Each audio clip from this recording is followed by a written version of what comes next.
Welcome to the Jennifer J. Hammond Podcast.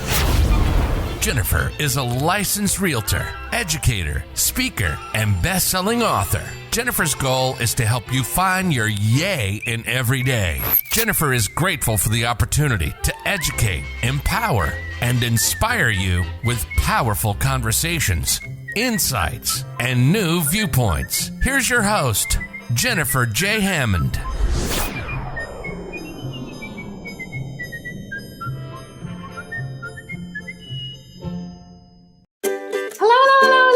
This is Jennifer Hammond, and I'm so excited. As you know, I'm always interested in finding people who will inspire you in one way or another. And so I'm super excited about my next guest because he has a story that you're probably going to first just say, that's unbelievable. There's no way that's true. So my next guest, Gerard Long, he is, well, welcome to the show. First of all, welcome. Well, Jennifer, thank you. It's great. It's great to be with you. It's an honor to be able to be on your show, and I'm looking forward to be able to share. Yeah, it's been a very unusual story. It's such an unusual story, and I wanted to build up a little bit of that mystery without giving a traditional bio, because I just think that so many people are going to be like, "What are you talking about?" So, will you share your story? Yes, I will. Yes. So just by way of background, you can tell from my accent I'm from Chicago. No. No. No. That's not true. I'm from the UK. It's an English accent, and so grew up over there. Had a great upbringing on the south coast of England, beautiful part of England, and ended up actually being a pastor for a number of years in London. But I was bivocational, which means I was also banking at the same time, if you can believe that. Those two go together. Wow. So there's, including a sponsored course through university, I was 30 years in banking. Wow. And I was a serious athlete at that time when I was at college, a middle distance runner. Got into banking and had an amazing career, fantastic career there. Very unusual. My career path. I went through normal retail banking, but then I got into sort of managing big programs. The biggest program I managed was actually the Y2K program. If you may remember, the Millennium Bug, all of that stuff. Oh yeah. So I had a big responsibility. It was HSBC, big bank, and I was managing the whole of the program for the UK and Europe. And we realized early on it was a very serious issue. I mean, the whole supply chain thing could break down if just one microchip failed. And it was, really serious. So we thought, hey, we need to get a prime minister or president or someone to stand up and say, guys, this is serious. So long story short, I ended up going to 10 Downing Street several times and got Tony Blair, who was the prime minister at the time, to come to our conference in the Barbican in the city of London. Funny story in this, because I went and greet him with his security guards, and they were all around him. We went into this lift to go up to the auditorium. And one of his security guards pressed the wrong button on the elevator. And of course, we opened the door, and there was this janitor, mop in hand, the cigarette hanging out of her mouth, meeting the prime minister. It was a random. So it was hilarious. Anyway, great career. Ended up coming over to New York, and I moved here to do a global product launch, and then did the integration between HSBC and household finance. We were on the top of the mountain. Beautiful marriage, 3 fantastic children, really was amazing.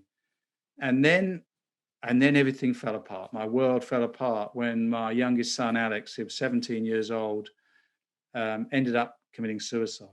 And I don't try and explain it. It's too painful. It was just horrendous. But my precious wife, the horrible thing with suicide is blame.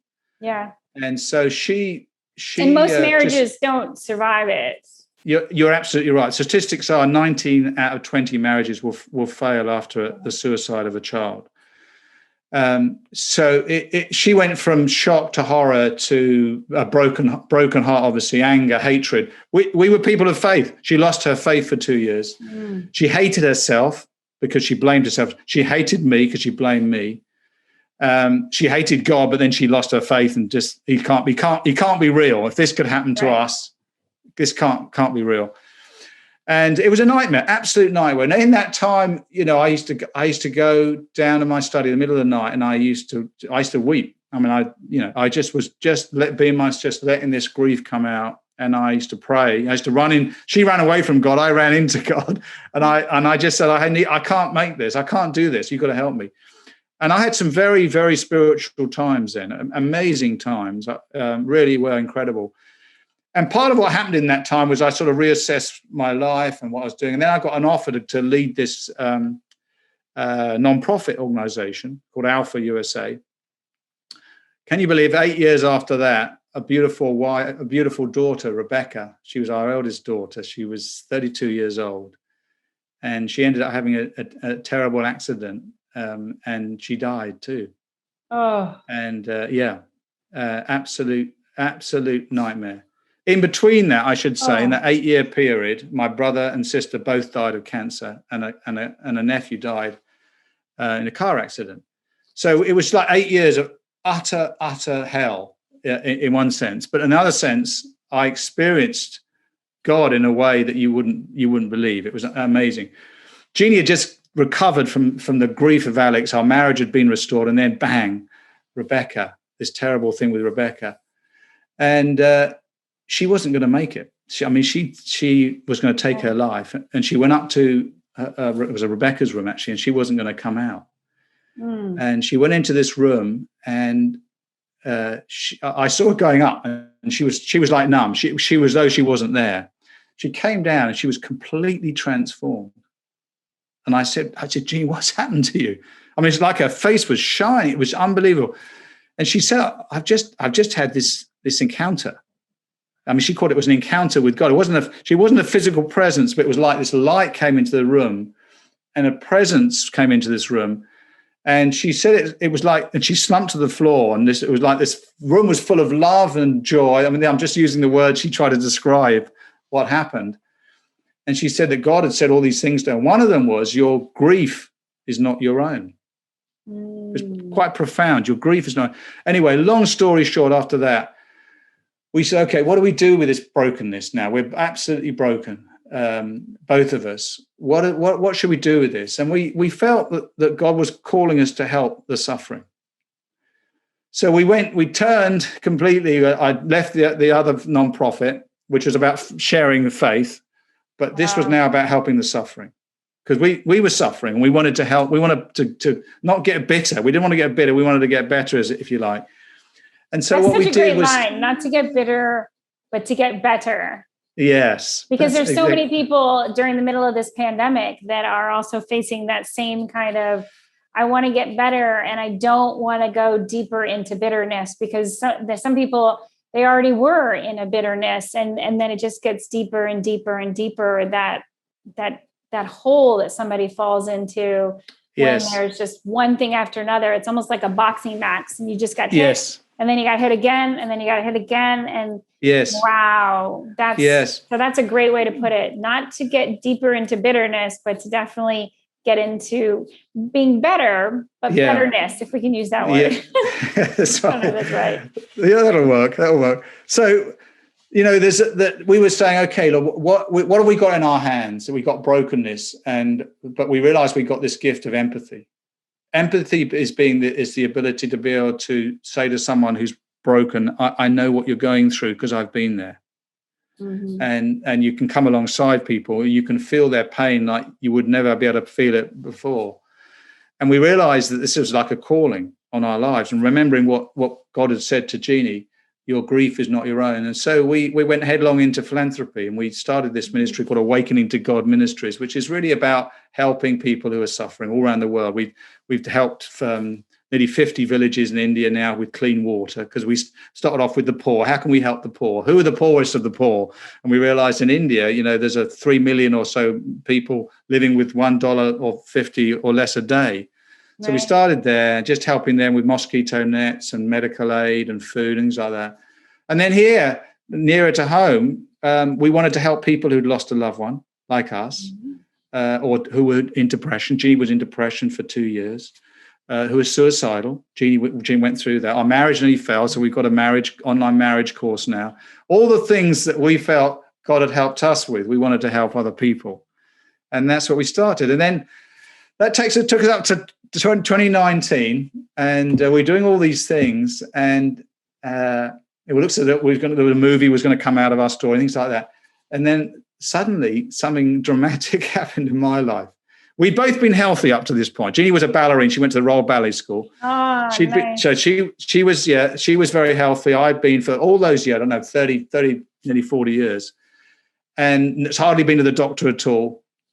I went in the middle of the night, I went to watch the semi-final of the Rugby World Cup in a friend's place we're living in Malibu now, friend's place in a place called Point Doom.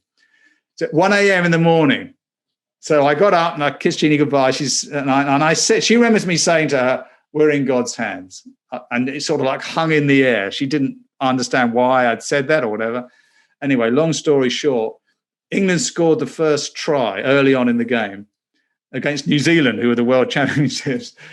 And I love rugby. My adrenaline was pumping around. My friends looked around at me and they thought I was having a seizure. And I was having a massive cardiac arrest. Oh my gosh. Now, there's a side story. I just very briefly, I had been having a little bit of pain. I do cycling, I do tennis, very active swimming. Going up the hills, I had felt a little bit of tightness. That morning of that day, I went to get an EKG done and they said, "You're fine." That morning. Now, so the thing is, my arteries are blocked. And what happens with adrenaline is if you've got what happens is like a little hill in your artery. And the adrenaline can cut off the top of the hill, and it flipped over, and it blocked 100% my LAD artery, which is known as the Widowmaker. It's the main artery to your heart. My heart stopped beating, and I literally died. Now, they woke up there. The mum in the house was a former nurse. They called her down and said, "Hey, we need your help." She straight away said, "I'm sorry, he's gone." Dead. Yeah, there was nothing. There was no pulse. There was no bleeding. I was completely dead. They were trying to do CPR. This guy had never done CPR in his life. They obviously called the 911. The first responders came. They put the electric shocks on the heart. After about 6 or 7, they said, "He's gone. I'm sorry, he's here." So twice pronounced dead. My young friends who are like spiritual sons to me, they said, "Please don't stop. Keep going. They tried one more electric shock and they found a heartbeat. Wow. Well, you can tell the end of the story. No, now here's a statistic. Only 6% of people who have a cardiac arrest like that, I mean, that's 100%, I was finished. No heartbeat, nothing. Only 6% survive outside of a hospital. But of those, 90% have brain damage because there's no oxygen getting to your brain. I was dead. And so then I come to, and I'm saying, why am I still here? Yeah. Why have I been given another chance in life? And I felt that I felt what I needed to do, Jennifer, was to pass on the things that God had given me in that 8-year period of real brokenness to help other people. And that's what we're doing. I've just written this book, Living Hope. That's what we're doing now, is to be able to say to people, I understand, but you know what? If God can get us through what we went through, he can get anyone through anything. Well, and I think that first of all, I so desperately wanted to interrupt you and say, spoiler alert, you're speaking to us right now, so you made it through. But I don't want to also joke about it. And also, it is really important to, I also have such an interesting tie because, and I think I shared this with you when I first met you briefly, although our brief meeting was so brief. My mother, unfortunately, ended up in a coma and was also declared dead. And she did come back, and it's a long story. To make a long story short, she did actually come back. And then after that, she got married and had kids and blah, blah, blah. So it was before I was living. Wow. But I recall the people around also said the same thing. And one of the things that my mom said, unfortunately, she is similar to some of the disasters and devastations in your life. She's gone.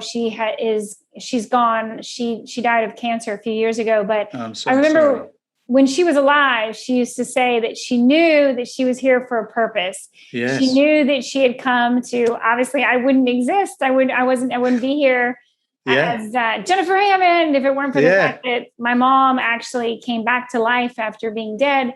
And that moment for her meant she knew that she came with a purpose and that she was supposed to be a teacher. And she never became a traditional teacher, like she wasn't an elementary school teacher or whatnot.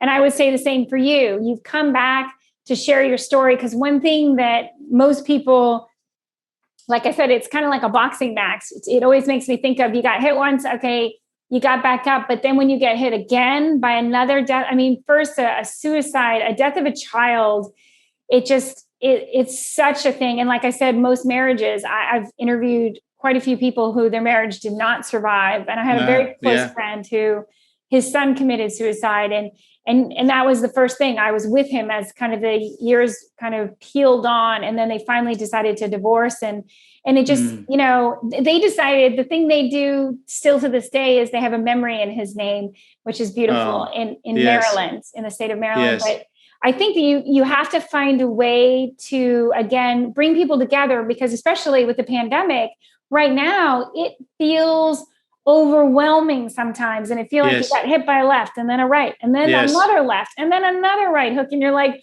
is this ever going to end?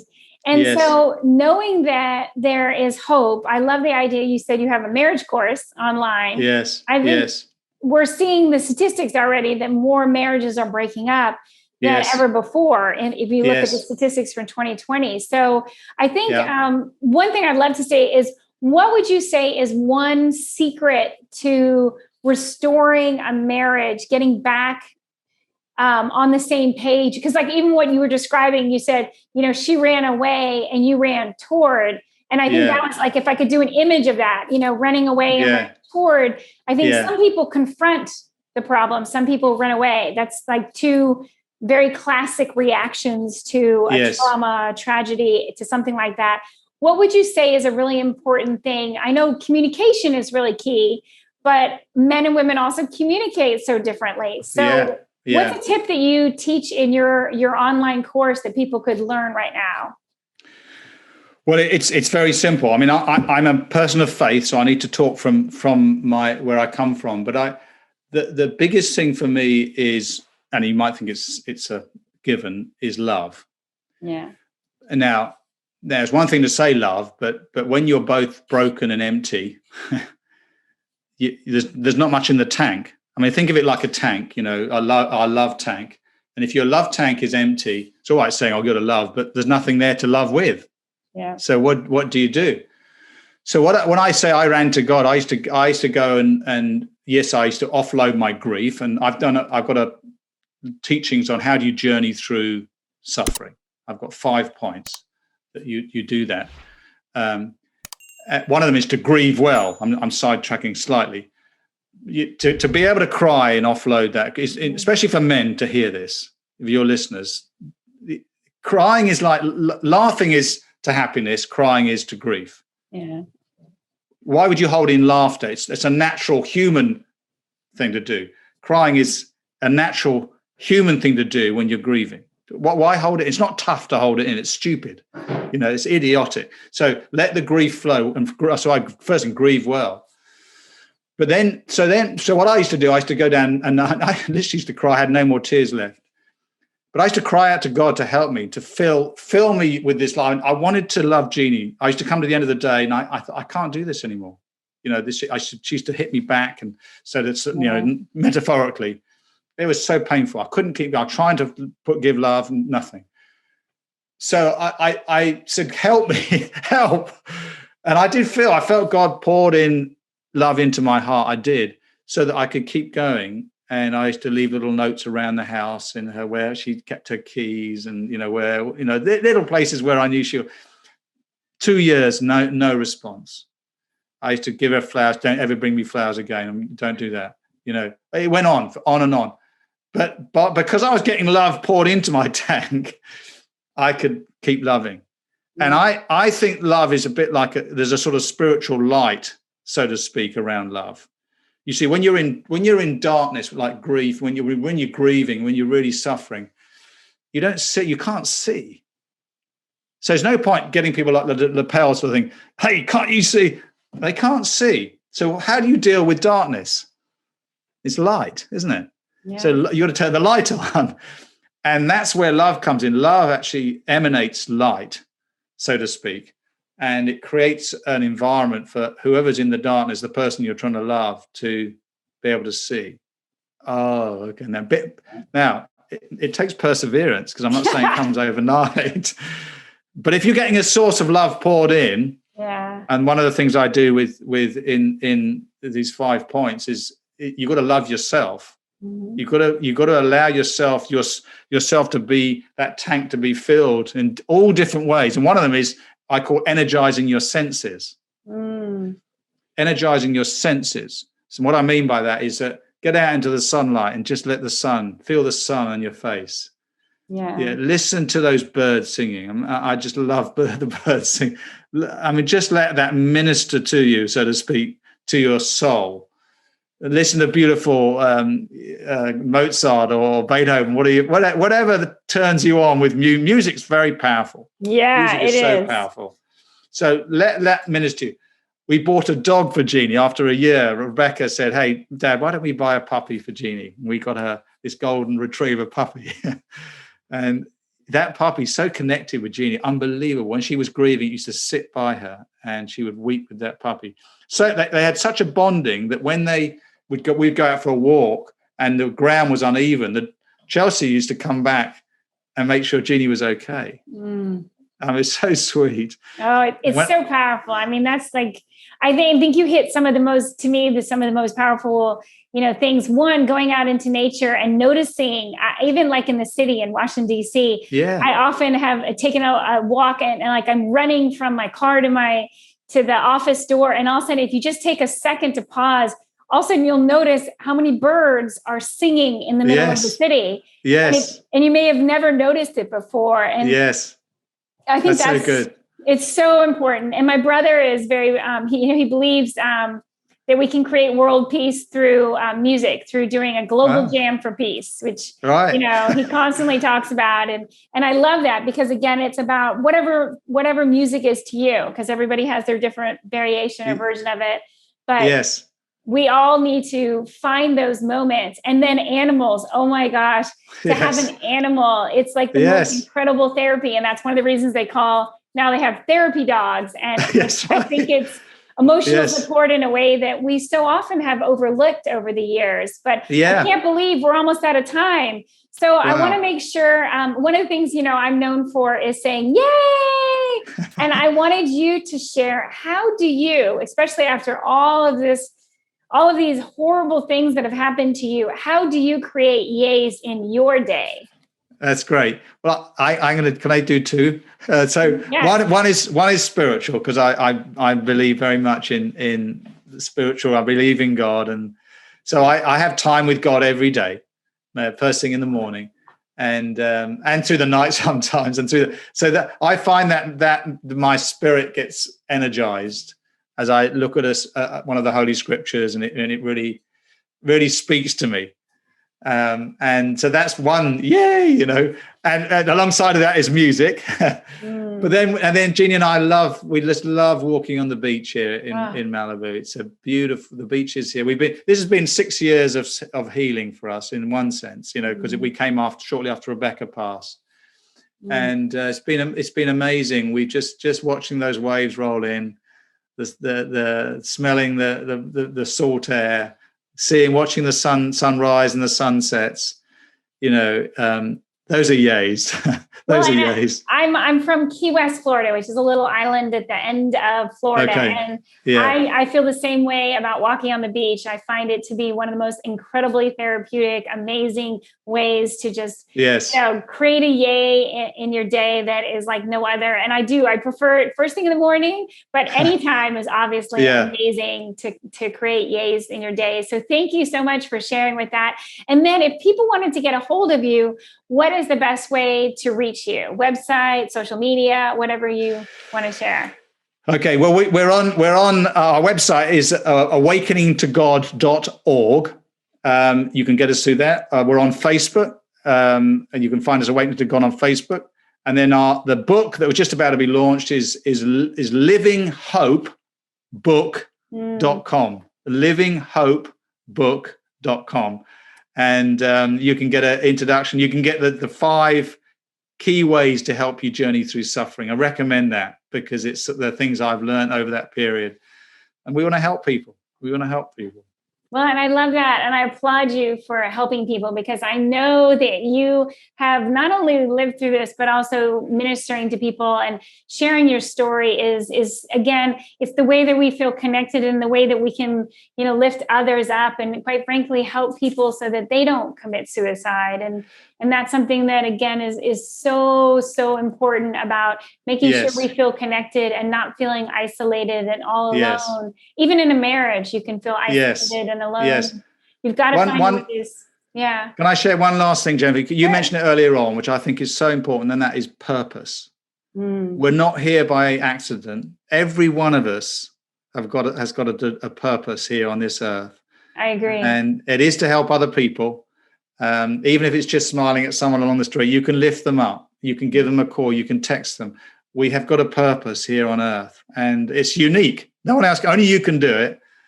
So we want people to know that, and it's a very, very powerful message. Viktor Frankl, in the Second World War, he's in Auschwitz, and he was a psychiatrist. And he noticed that prisoners who survived were the ones who realized they still had a purpose here on life. Yeah. And it's so powerful. It brings purpose is the friend of hope. Hope is the lamp of the soul.